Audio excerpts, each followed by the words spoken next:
everybody. Chris Beatty from Growertalks magazine. Ellen Wells, Green Profit And magazine. we're the bobbleheads, and we're covering the 2014 California Spring Trials. pack trials, I was going to say. Because if there's any place you might actually find a pack, it would be here. It might be, yeah. Sakata Seeds. And, well, if you look around here, all these guys and gals are eating lunch. And I don't want you to think that all we do is stop and eat. If they're eating lunch, that means the greenhouse is pretty much empty. So let's go. I say we get inside and see some plants without being obstructed by a bunch of seed salespeople. Let's go. Let's do it.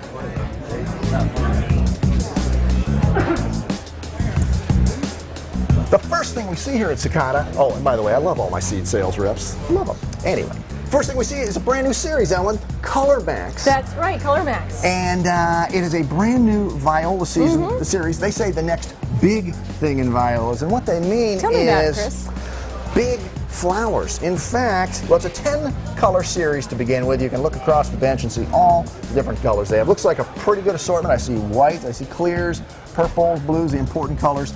But look at the size of the flowers. I don't have our doubloon with me, but that's definitely like a doubloon and a half, two doubloons wide. You could pretty much mistake these for a sort of a small flowered pansy. Wow. But it is a viola series, all viola blood, which means you're going to get that sort of a spreading prostate habit that you get. In fact, if you look back at the wall there, you see just how pretty the baskets are and the 6-inch clay azalea pots. So that is the Color Max viola series. Now let's swing across the aisle here to petunias. And that is interesting. There's a large flowered viola. Here's a small flowered petunia. Super Cal, you know the series. It's a petunia with calibrachoa blood that makes it really durable and florific. And there are two new colors. Pen over here. Grape. Conveniently, they put them in one pot salmon for us. glow. I like the salmon glow. And red.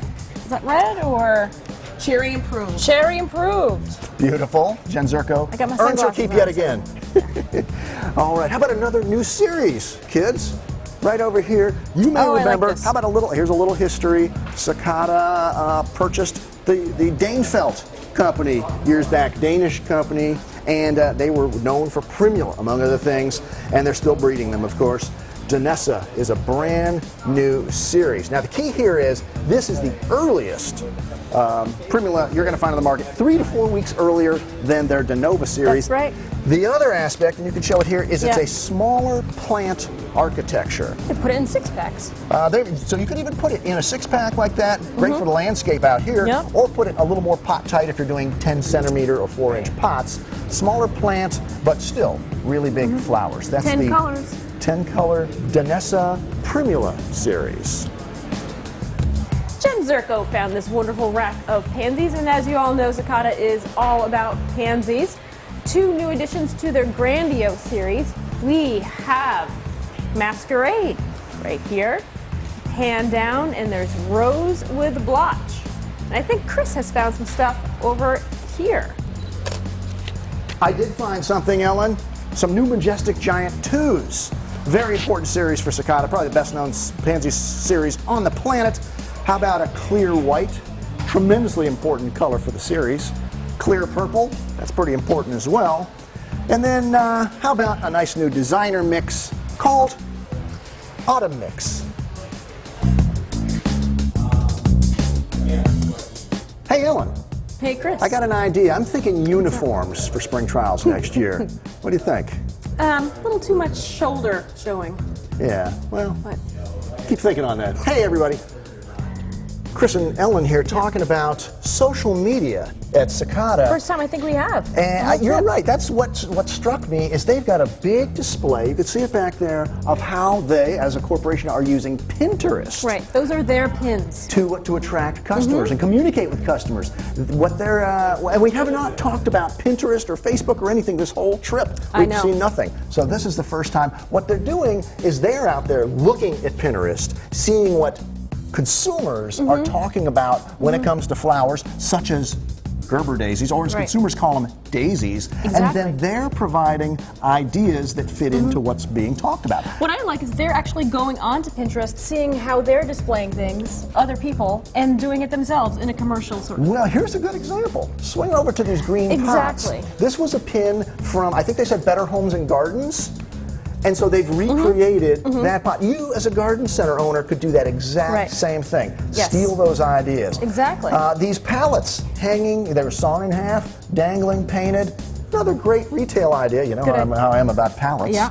And here's another use of them over here, as just right on the bench. Just to kind of create a little elevation and interest. The key here is, though, Ellen, I think, is that they're not just generating their own ideas and shoving them out on the world through Pinterest. They're using Pinterest to see what the world wants and then providing those ideas and more. So it's a soft sell. That's a very soft sell. That's how to use social media, and I think Sakata's doing a good job with it.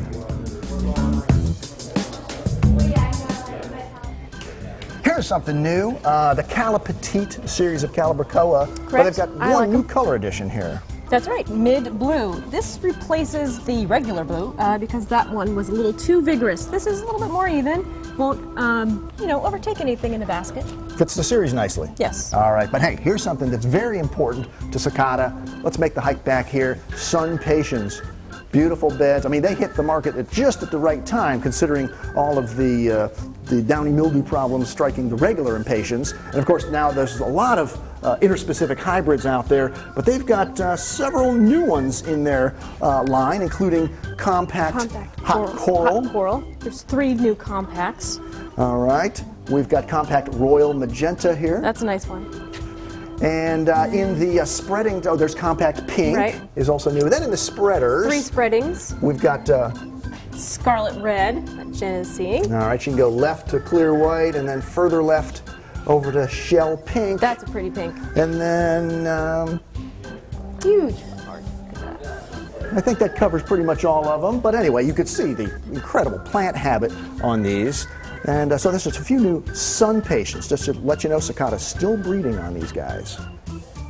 Hey, here's something else they're working on here. That's right. It's sort of an upgrading of the look of the brand and some of the POP, taggage, etc. I like it. They're trying to evaluate at spring trials, because that's what you do here. What did the folks think in the industry? So what do you guys think? Here's the old dangle tag. Looks nice. And to the left, here's the new one, where they add the word unstoppable, flowers. It's a little less cluttered. I like it says flowers that flourish. That sounds very consumery, right? So, weigh in. We are in the cool weather greenhouse, and so they've got some cool weather veggies in here. Now, you are a big time vegetable gardener. I love gardening, yep. Have you ever grown collards, though? I have not. Kale, yes. Collards, no. Not big in Boston, I guess. Collard is the next kale.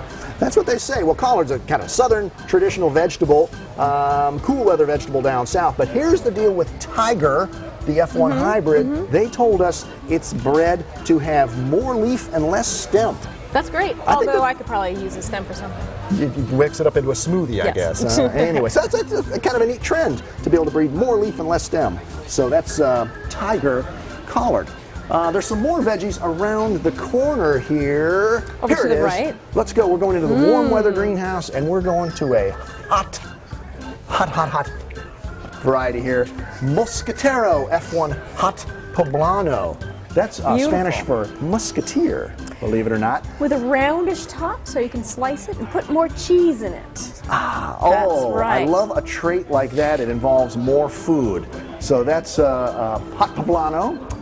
And then we've got a new tomato back here, which is called Supremo. It's a determinate Roma type. And but they say this type is pretty good for just fresh eating as well. Some Romas are a little drier. They're better for cooking with, better for sauces. This one you can use in salsas, slicing, whatever. Absolutely. Grows about 3 feet or so, not an overly big plant. That's Supremo. And then a little bit sort of an improvement here. This is an older pumpkin variety called Candy Corn. This is now Candy Corn Plus because they bred some disease, some mildew resistance into this variety. So that's just a few new warm weather vegetables from Sakata.